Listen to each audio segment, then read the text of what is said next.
நேரத்தில் பல்சுவை நிகழ்ச்சி.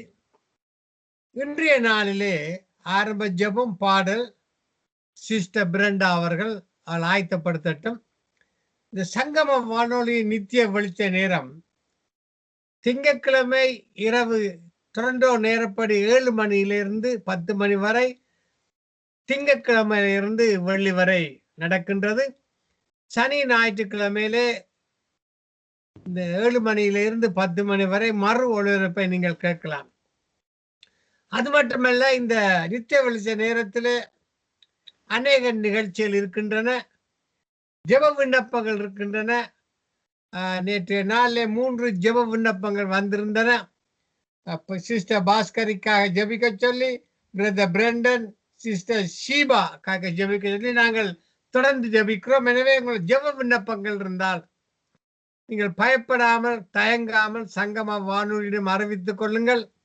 நான் அந்த ஜெப விண்ணப்பங்களுக்காக நித்திய வெளிச்ச நேரத்தில் கலந்து கொண்ட தேவ தாசர்கள், தேவ பிள்ளைகள் ஒருமனப்பட்டு ஐக்கியப்பட்டு பாரத்தோடு உங்களுக்காக ஜெபிக்கும். நீங்கள் ஜெப விண்ணப்பங்களை கொடுங்கள். பேரை சொல்ல வேண்டாம், டெலிபோன் நம்பர் வேண்டாம், எந்த சபை என்று சொல்ல வேண்டாம். உங்களுடைய ஜெப விண்ணப்பத்தை கொடுங்கள், நாங்கள் உங்களுக்காக ஜெபிப்போம். அது மட்டுமல்ல, வருகிற 14ஆம் தேதி திங்கட்கிழமை டொரண்டோ நேரப்படி 7 மணியிலிருந்து 9 மணி வரை எல்லா ஊழியர்களும் ஒன்று சேர்ந்து ஜெபிக்கிற ஒரு நேரம். கனடாவில் உள்ள ஊழியர்கள், ஸ்ரீலங்காவில் உள்ள ஊழியர்கள், இந்தியாவில் உள்ள ஊழியர்கள், அமெரிக்காவில் உள்ள ஊழியர்கள் எல்லோரும் ஒன்று சேர்ந்து ஜெபிக்கிற ஒரு நேரம். தேசங்களுக்காக, சபைகளுக்காக பாடுபட்டு ஜெபிக்கிற நேரம். அந்த ஜெப வேலையில சங்கம வானொலிக்கு 3 விண்ணப்பங்களை தர இருக்கிறார்கள். அந்த விண்ணப்பத்துக்காக ஜெபிக்க வேண்டியிருக்கு. எனவே தயவு செய்து 14ஆம் தேதி இரவு 7 மணிக்கு சங்கம வானொலியோடு நித்திய வெளிச்ச நேரத்தில் தொடர்போடு வச்சுக்கொள்ளுங்க. அது மட்டுமல்ல, ஜனவரி 1ஆம் தேதி ஜனவரி மாதம் 2021 சங்கம வானொலியின் 5வது ஆண்டிலே காலெடுத்து வைக்கிறது. இந்த 4 வருடங்களாக தேவன் அபரிதமாக ஆசீர்வதித்து 112 13 நாடுகள் கேட்க வழி திறந்த தேவன் அந்த புதிய ஆண்டிலே 5வது முதல் படியில் அநேக தேவதாசர்கள் கலந்து கொள்ளவும், அநேக தேசங்கள் கேட்கவும் கர்த்தர் கிருபை செய்ய வேண்டும். நீங்கள் உங்களுடைய தாளந்தை கொண்டு வரலாம், பாடலாம், கவிதை எடுத்து கொண்டு வரலாம். ஏதாவது ஒரு தாளந்தை கொண்டு வந்து தேவனுடைய நாமத்தை மையப்படுத்தவில்லை. சங்கம வானொலியை நீங்கள் வந்து கலந்து கொள்ளும் பொழுது தேவன் ஆசீர்வதிப்பாராக. இந்த நித்திய வெளிச்ச நேரத்திலே அநேக நாடுகள் 23,000 பேர் டொரண்டோ நகரிலும், 17,000 பேர் அமெரிக்கா நாட்டிலும், மற்ற நாடுகளும் கேட்டுக்கொண்டிருக்கிறார்கள். காரணம், தேவன் நித்திய வெளிச்சத்தை தேவன் உருவாக்கினார், எங்களுக்கு தந்தார். சங்கம வானொலியின் மூலமாக நடத்துகிறோம். ஆமென். தொடர்ந்து இன்றைய நாளிலே இந்த நித்திய வெளிச்ச நேரத்தில் முதலாவதாக ஒரு ஆரம்ப ஜெபம் எடுத்து, அதாவது இந்த மினிஸ்ட்ரியை ஆசீர்வதிக்கவும், தொடக்கத்திலிருந்து முடியும் வரை ஆவியானவர் அசைவாட வேண்டும். வரவேண்டிய தேவ பிள்ளைகள் சரியான நேரத்தில் கொண்டு வந்து நிறுத்த வேண்டும். சத்துரு எந்த ஒரு தடையும் வரக்கூடாது என்று பாரத்தோடு வாஞ்சோடு ஜெபித்து ஒரு பாடலை படிக்க வருகிறாள் டொரண்டோ நகரிலிருந்து சிஸ்டர் பிரண்டா அவர்கள். இப்பொழுது நாங்கள் அவரை அழைப்போமா? பிரைஸ் தி லார்ட் சிஸ்டர் பிரண்டா அவர்களே.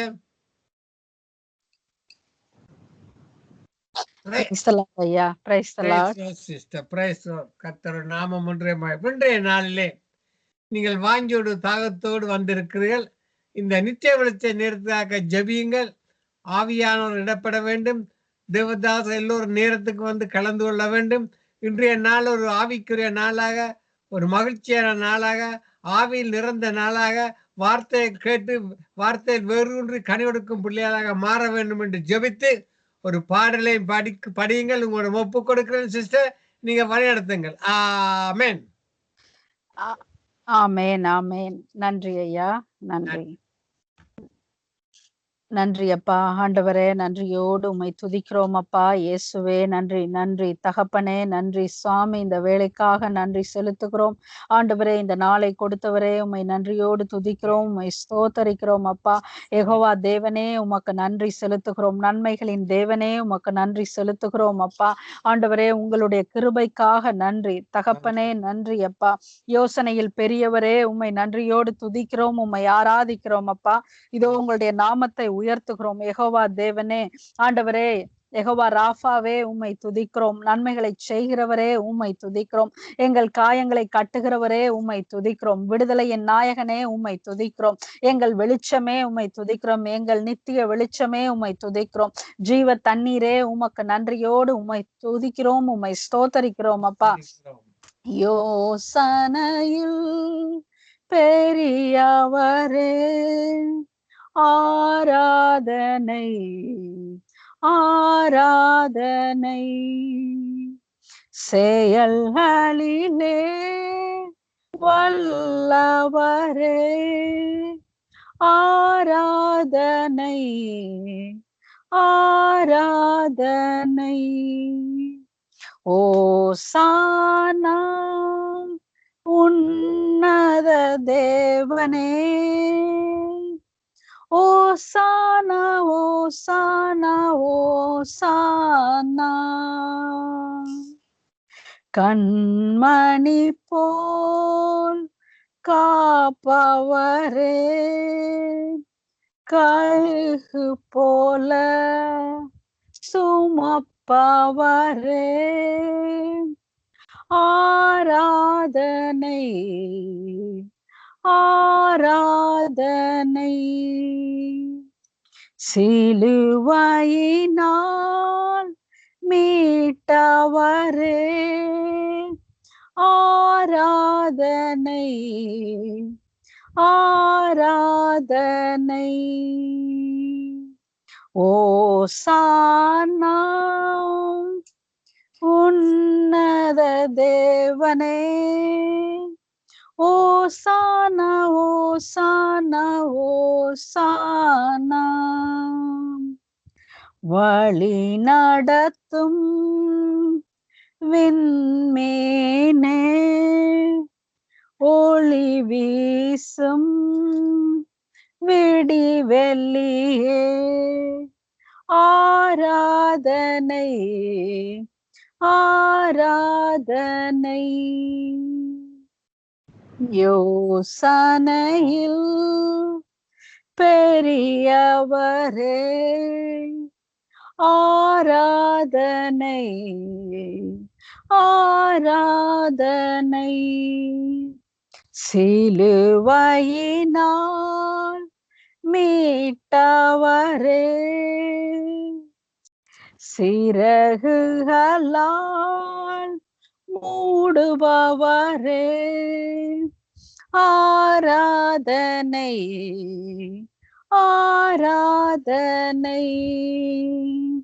தேடி என்னை காண்பவரே, தினம் தோறும் தேற்றுபவரே ஆராதனை, ஆராதனை. ஓசானா உன்னத தேவனே, ஓசானா, ஓசானா, ஓசானா. உறுதியான அடித்தளமே, விலை உயர்ந்த மூலைக்கல்லே ஆராதனை, ஆராதனை. ஓசானா உன்னத தேவனே, ஓசானா, ஓசானா, ஓசானா. உன்னதத்திலே வாசம் செய்கிறவரே, எங்கள் உள்ளத்திலே வாசம் செய்கிறவரே, எங்களுக்காய் யாவற்றையும் செய்து முடித்தவரே, சிலுவையினால் எங்களை மீட்டு கொண்டவரே, அப்பா, உங்களை நாங்கள் துதிக்கிறோம், உங்களுடைய நாமத்தை உயர்த்துகிறோம் சுவாமி. ஆண்டவரே, இந்த வேளையிலப்பா இந்த நித்திய வெளிச்சம் நிகழ்ச்சியை உடைய கரத்திலே ஒப்பு கொடுக்கிறோம். இதோ உங்களுடைய நாம மகிமைக்காய் உங்களுடைய நாமத்தை, உங்களுடைய சத்தியத்தை இந்த நிகழ்ச்சி பிரஸ்தாபப்படுத்தட்டும். இதோ ஒவ்வொருவரும் அப்பா இந்த நிகழ்ச்சியை கேட்கிற யாவருக்குள்ளும் கர்த்தரை அறிகிற அறிவிலும், கர்த்தரை அவருடைய வல்லமையை அறிந்து கொள்ளுகிறதிலும் ஒவ்வொருவருக்குள்ளும் விசுவாசம் உண்டாகட்டும் என்று நான் செபிக்கிறேன் தப்பா. ஆண்டவரே, இயேசுவின் நாமத்திலப்பா ஆண்டவரே, இதிலிருந்து வருகிற ஒவ்வொரு சத்தத்தின் ஊடாய் ஜனங்களுடைய கட்டுக்கள் அறுபடட்டும், கட்டுண்ட ஜனங்கள் விடுதலை அடையட்டும். இருளிலே இருந்த ஜனங்கள் மகா பெரிய வெளிச்சத்தை கண்டார்கள் என்று ஒவ்வொரு ஜனமும் இந்த காற்றலை நூடாய் போகிற சத்தத்தினூடே உங்களுடைய வெளிச்சத்தை காணட்டும், கர்த்தருடைய வெளிச்சத்தை காணட்டும். இதோ மனக்கண்களை குருட்டாக்கி வைத்திருக்கிற எல்லா காரியங்களும் இதோ கர்த்தருடைய வெளிச்சத்தினாலே அவருடைய கண்கள் பிரகாசம் அடையட்டும் என்று நான் பேசுகிறேன் அப்பா. தகப்பனே, இதோ இந்த வருகிற ஒவ்வொரு ஊழியக்காரர்களையும் ஆண்டவரே ஏற்ற வேளையில இந்த இடத்துல கூட்டிக் கொண்டு வாங்கப்பா. இதோ யாரை கொண்டு நீங்க பேச வேண்டும் என்று விரும்புகிறீர்களோ இதோ ஒவ்வொருவரையும் இந்த இடத்துல அழைத்து வாங்க, உங்களுடைய சித்தத்தின்படியே அழைத்து வாங்க. இந்த டெக்னாலஜிகளை நாங்க ஒப்பு கொடுக்கிறோம், இந்த இன்டர்நெட் கனெக்ஷன்களை நாங்கள் ஒப்பு கொடுக்கிறோம். இதோ ஆண்டவரே ஒவ்வொன்றும் அப்பா தேவ வல்லமையோடு ஆண்டவரே பாதுகாப்பு இருக்கட்டும். ஆண்டவரே, இந்த கனெக்ஷன்ஸ் எல்லாம், இந்த டெக்னாலஜிகள் எல்லாமே உங்களுடைய கரத்திலே அடங்கி இருக்கட்டும் என்று நாங்கள் பேசுகிறோம் சுவாமி. ஆண்டவரே, உங்களுடைய நாமத்திலே நாங்க கேட்கிறோம் அப்பா. ஆண்டவரே, இந்த வார்த்தையை கொடுக்கிற ஒவ்வொருவரையும் உங்களுடைய ஆவியினாலே நிரப்புங்க. உங்களுடைய வார்த்தையும் உங்களுடைய சத்தியத்தையும் அவர்கள் போதிக்கட்டும் கர்த்தாவே. ஒவ்வொருவரையும் உங்களுடைய சத்தியத்தினாலே அபிஷேகம் பண்ணுங்கப்பா. அப்படியே நீங்க செய்ய போறதுக்காய் நன்றி ஆண்டவரே. வருகிற ஒவ்வொரு நிகழ்ச்சியிலும் ஒவ்வொருவர் கொடுக்கிற வார்த்தையிலும் கர்த்தர் நீரே மகிமைப்படுவீராக. எல்லா துதிகன மகிமையை உமக்கே செலுத்துகிறோம் அப்பா. இயேசுவின் நாமத்திலே கேட்டு பெற்றுக்கொள்கிறோம் நல்ல தகப்பனே. ஆமேன், ஆமேன். ஆமென், ஆமென். நன்றி சகோதரியே சிஸ்டர் பிரண்டா. நீங்கள் பாரப்பட்டு ஆசீர்வைத்து ஜெபித்து அருமையான ஒரு பாடலை படைத்தீர்கள். நீங்கள் முடியுமானால் உங்கள் விசுவாசத்தின் நேற்றைய நாளிலே விசுவாசத்தின் புதிய நிலை என்ற தலைப்பிலே வார்த்தையை கொடுத்தீர்கள். உங்களுக்கு முடியுமானால் தொடர்ந்து உங்களுடைய வார்த்தை கொடுத்து தேவனுடைய நாமத்தை மகிமைப்படுத்த உங்களுக்கு நேரம் இருந்தால் நீங்கள் தொடர்ந்து உங்களுடைய வார்த்தை கொடுங்கள். கர்த்தர் உங்களையும் உங்கள் ஊழியங்களையும் ஆசீர்வதிப்பாராக. ஆமென், ஆமென். ஆமென். நன்றி ஐயா, நன்றி. இப்பொழுதும் நாம இன்றைக்கு சங்கமம் வானொலியில் நித்திய வெளிச்சம் பகுதியை கேட்டுக்கொண்டிருக்கிற ஒவ்வொரு நேயர்களுக்கும் இயேசு கிறிஸ்துவின் நாமத்திலே வாழ்த்துகிறேன், வரவேற்கிறேன். இன்றைய நாளிலும் நாம் பார்க்க போகிற வசனங்களாவன, மரித்த காரியங்களை உயிர்ப்பிக்கிற தேவன் என்று நாம் சொல்லுகிறோம், மரித்தோரை உயிரோடு எழுப்புகிறவர் என்று சொல்லுகிறோம். நம் வாழ்க்கையில் மரித்திருக்கிற காரியங்களை உயிரோடு எழுப்புகிற அவரால் எழுப்ப முடியுமா, அல்லது என் வாழ்க்கையில் மரித்திருக்கிற காரியங்களிலே உயிர் வடையுமா என்று சோர்வோடு நீங்கள் இருப்பீர்களானால் இன்றைய நாளிலும் கர்த்தர் சொல்லுகிற காரியம், நாங்கள் மரித்தோரை உயிரோடு எழுப்புகிற தேவனை, ஜீவனுள்ள தேவனை ஆராதிக்கிறோம். அவர் மரித்தவற்றை உயிரோடு எழுப்புகிற தேவன் என்று நம் மத்தியிலே ஒவ்வொருவரோடும் உங்களது சூழ்நிலைகளிலே கர்த்தர் இன்றைய நாளிலும் பேசுவாராக. இந்த வார்த்தைகள் ஒவ்வொன்றும் உங்கள் வாழ்க்கையிலே உயிர்வடையட்டும் என்று ஜெபத்தோடு நான் ஆரம்பிக்கிறேன், இயேசுவின் நாமத்திலே. ஆமேன், ஆமேன். தீர்க்கதரிசிகளுடைய புத்திரரில் ஒருவனுக்கு மனைவியாய் இருந்த ஒரு ஸ்திரீ எலிசாவை பார்த்து, உமது அடியான் ஆகிய என் புருஷன் இறந்து போனான், உமது அடியான் கர்த்தருக்கு பயந்து நடந்தான் என்பதை அறிவீர். கடன் கொடுத்தவன் இப்போது என் 2 குமாரரையும் தனக்கு அடிமைகளாக்கி கொள்ள வந்தான் என்றாள். எலிசா அவளை நோக்கி, நான் உனக்கு என்ன செய்ய வேண்டும்? வீட்டில் உன்னிடத்தில் என்ன இருக்கிறது சொல் என்றான். அதற்கு அவள், ஒரு குடம் எண்ணெய் அல்லாமல் உமது அடியாளுடைய வீட்டில் வேறொன்றும் இல்லை என்றாள். அப்பொழுது அவன், நீ போய் உன்னுடைய அயல் வீட்டுக்காரர் எல்லாரிடத்திலும் அநேக வெறுபாத்திரங்களை கேட்டு வாங்கி உள்ளே போய் உன் பிள்ளைகளுடன் உள்ளே நின்று கதவை பூட்டி அந்த பாத்திரங்கள் எல்லாவற்றிலும் வார்த்து நிறைந்ததை ஒரு பக்கத்தில் வை என்றான். அவள் அவனிடத்திலிருந்து போய் தன் பிள்ளைகளுடன் கதவை பூட்டி கொண்டு இவர்கள் பாத்திரங்களை அவளிடத்தில் கொடுக்க அவள் அவைகளில் வார்த்தாள். அந்த பாத்திரங்கள் நிறைந்த பின் அவள் அவள் தன் மகன் ஒருவனை நோக்கி, இன்னும் ஒரு பாத்திரம் கொண்டு வா என்றாள். அதற்கு அவன், வேறே பாத்திரம் இல்லை என்றான். அப்பொழுது எண்ணெய் நின்று போயிற்று. அவள் போய் தேவனுடைய மனுஷனுக்கு அதை அறிவித்தாள். அப்பொழுது அவன், நீ போய் அந்த எண்ணெயை விற்று உன் கடனை தீர்த்து மீந்ததை கொண்டு நீயும் உன் பிள்ளைகளும் ஜீவனம் பண்ணுங்கள் என்றான். எலிசா தன்னோடே சொன்னபடி ஒரு உற்பத்தி கால திட்டத்தில் ஒரு குமாரனை பெற்றாள். அந்த பிள்ளை வளர்ந்தான். ஒரு நாள் அவன் அறுப்பிருக்கிற இடங்களில் இருந்து தன் தகப்பன் அண்டைக்கு போயிருக்கும் போது தன் தகப்பனை பார்த்து, என் தலை நோகிறது என்றான். அப்பொழுது அவன் வேலைக்காரனிடத்தில், இவன் தாயினிடத்தில் எடுத்து கொண்டு போய்விடு என்றான். அவனை எடுத்து அவன் தாயினிடத்தில் கொண்டு போன போது அவன் மத்தியானம் மட்டும் அவள் மடியில் இருந்து செத்து போனான். அப்பொழுது அவள் ஏறி போய் அவனை தேவனுடைய மனுஷன் கட்டிலின் மேல் வைத்து அவன் வைக்கப்பட்ட அறையின் கதவை பூட்டி கொண்டு போய் தன் புருஷனிடத்தில் ஆள் அனுப்பி, நான் சீக்கிரமாய் தேவனுடைய மனுஷன் இருக்கும் இடம் மட்டும் போய் வரும்படிக்கு வேலைக்காரரில் ஒருவனையும் ஒரு கழுதையும் எனக்கு அனுப்ப வேண்டும் என்று சொன்னாள். அப்பொழுது அவன், இது அமாவாசையும் அல்ல, ஓய்வு நாளும் அல்லவே, நீ இன்றைக்கு அவரிடத்திற்கு போக வேண்டியது என்ன என்று கேட்க சொன்னான். அதற்கு அவள், எல்லாம் சரிதான், நான் போக வேண்டி இருக்கிறது என்று சொல்லி அனுப்பி கழுதையின் மேல் சேணம் வைத்து ஏறி தன் வேலைக்காரனை நோக்கி, இதை ஓட்டி கொண்டு போ, நான் உனக்கு சொன்னால் ஒழிய போகிற வழியில் எங்கும் ஓட்டத்தை நிறுத்தாதே என்று சொல்லி புறப்பட்டு கர்மேல் பருவத்தில் இருக்கிற தேவனுடைய மனுஷனிடத்திற்கு போனாள். ஹல்லேலூயா. தேவனுடைய மனுஷன் தூரத்திலே அவளை வரக்கண்டு தன் வேலைக்காரனாகிய கேயாசியை பார்த்து, அதோ சுனேமியாள் வருகிறாள், நீ அவளுக்கு எதிர்கொண்டு ஓடி, நீ சுகமாய் இருக்கிறாயா? உன் புருஷன் சுகமாய் இருக்கிறானா? அந்த பிள்ளை சுகமாய் இருக்கிறதா என்று அவளிடத்தில் கேள் என்றான். அவள் சுகந்தான் என்று சொல்லி பருவத்தில் இருக்கிற தேவனுடைய மனுஷனிடத்தில் வந்து அவன் காலை பிடித்து கொண்டாள்.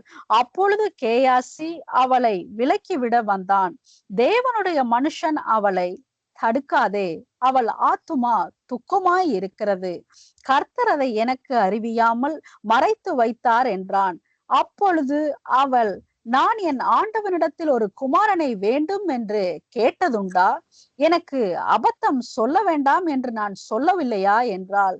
அப்பொழுது அவன் கேயாசியை பார்த்து, நீ உன் இடையை கட்டிக்கொண்டு என் தடியை உன் கையில் பிடித்து கொண்டு வழியில் ஒருவனை சந்தித்தாலும் அவனை வினவாமலும் உன்னை ஒருவன் வினவினாலும் அவனுக்கு மறுமொழி சொல்லாமலும் போய் என் தடியை அந்த பிள்ளையின் முகத்தின் மேல் வை என்றான். பிள்ளையின் தாயோ, நான் உம்மை விடுகிறது இல்லை, என் கர்த்தரின் ஜீவனையும் உம்முடைய ஜீவனையும் கொண்டு சொல்கிறேன் என்றாள். அப்பொழுது அவன் எழுந்திருந்து அவன் பின்னே போனான். கேயாசி அவர்களுக்கு முன்னே போய் அந்த தடியை பிள்ளையின் முகத்தின் மேல் வைத்தான். ஆனாலும் சத்தமும் இல்லை, உணர்ச்சியும் இல்லை. ஆகையால் அவன் திரும்பி அவனுக்கு எதிர்கொண்டு வந்து பிள்ளை விழிக்கவில்லை என்று அவனுக்கு அறிவித்தான். எலிசா வீட்டிற்குள் வந்தபோது, இதோ அந்த பிள்ளை அவன் கட்டிலின் மேல் செத்து கிடந்தான். உள்ளே போய் தங்கள் இருவருக்கும் பின்னாக அவன் கதவை பூட்டி கர்த்தரை நோக்கி வேண்டுதல் செய்து கிட்டே போய் தன் வாய் பிள்ளையின் வாயின் மேலும் தன் கண்கள் அவன் கண்களின் மேலும் தன் உள்ளங்கைகள் அவன் உள்ளங்கைகளின் மேலும் படும்படியாக அவன் மேல் குப்புறப்படுத்து கொண்டான். அப்பொழுது பிள்ளையின் உடல் அனல் கொண்டது. ஹல்லேலூயா. அவன் எழுந்து அறை வீட்டில் இங்கும் அங்கும் உலாவி திரும்பி கிட்டே போய் அவன் மேல் குப்புறப்படுத்தான். அப்பொழுது அந்த பிள்ளை 7 தரம் தும்மி தன் கண்களை திறந்தான். ஹல்லேலூயா. அப்பொழுது அவன் கேயாசியை கூப்பிட்டு, அந்த சுனேமியாளை அழைத்து கொண்டு வா என்றான். அவளை அழைத்து கொண்டு வந்தான். அவள் அவனிடத்தில் வந்தபோது அவன், உன் குமாரனை எடுத்து கொண்டு போ என்றான். அப்பொழுது அவள் உள்ளே போய் அவன் பாதத்திலே விழுந்து தரை மட்டும் பணிந்து தன் குமாரனை எடுத்துக்கொண்டு வெளியே போனாள். எலிசா மரணம் அடைந்தான். அவனை அடக்கம் பண்ணினார்கள். மறு வருஷத்திலே மோவாபியரின் தண்டுகள் தேசத்திலே வந்தது. அப்பொழுது அவர்கள் ஒரு மனுஷனை அடக்கம் பண்ண அப்பொழுது அவர்கள் ஒரு மனுஷனை அடக்கம் பண்ண போகையில் அந்த தண்டை கண்டு அந்த மனுஷனை அந்த அந்த மனுஷனை எலிசாவின் கல்லறையில் போட்டார்கள். ஹல்லேலூயா. அந்த மனுஷனின் பிரேதம் அதிலே விழுந்து எலிசாவின் எலும்புகளில் பட்டபோது அந்த மனுஷன் உயிரடைந்து தன் கால்களை ஊன்றி எழுந்திருந்தான். ஹல்லேலூயா. கர்த்தருடைய கை என் மேல் அமர்ந்து கர்த்தர் என்னை ஆவிக்குள்ளாக்கி வெளியே கொண்டு போய் எலும்புகள் நிறைந்த ஒரு பள்ளத்தாக்கின் நடுவிலே நிறுத்தி என்னை அவைகளின் அருகேற்றி நடக்க பண்ணினார். இதோ பள்ளத்தாக்கின் வெட்ட வெளியிலே அந்த எலும்புகள் மகா திரளாய் கிடந்தது, அவைகள் மிகவும் உலர்ந்ததுமாய் இருந்தது. அவர் என்னை நோக்கி, மனுபுத்திரனே, இந்த எலும்புகள் உயிரடையுமா என்று கேட்டார். அதற்கு நான், கர்த்தராகிய ஆண்டவரே தேவரீர் அதை அறிவீர் என்றேன். அப்பொழுது அவர், நீ இந்த எலும்புகளை குறித்து தீர்க்க தரிசனம் உரைத்து அவைகளை பார்த்து சொல்ல வேண்டியது என்னவென்றால், உலர்ந்த எலும்புகளே, கர்த்தருடைய வார்த்தையை கேளுங்கள். கர்த்தராகிய ஆண்டவர் இந்த எலும்புகளை நோக்கி, இதோ நான் உங்களுக்குள் ஆவியை பிரவேசிக்க பண்ணுவேன், அப்பொழுது உயிரடைவீர்கள். நான் உங்கள் மேல் நரம்புகளை சேர்த்து உங்கள் மேல் மாம்சத்தை உண்டாக்கி உங்களை தோலினால் மூடி உங்களில் ஆவியை கட்டளையிடுவேன். அப்பொழுது நீங்கள் உயிரடைந்து நான் கர்த்தர் என்று அறிந்து கொள்வீர்கள் என்று உரைக்கிறார் என்று சொல் என்றார்.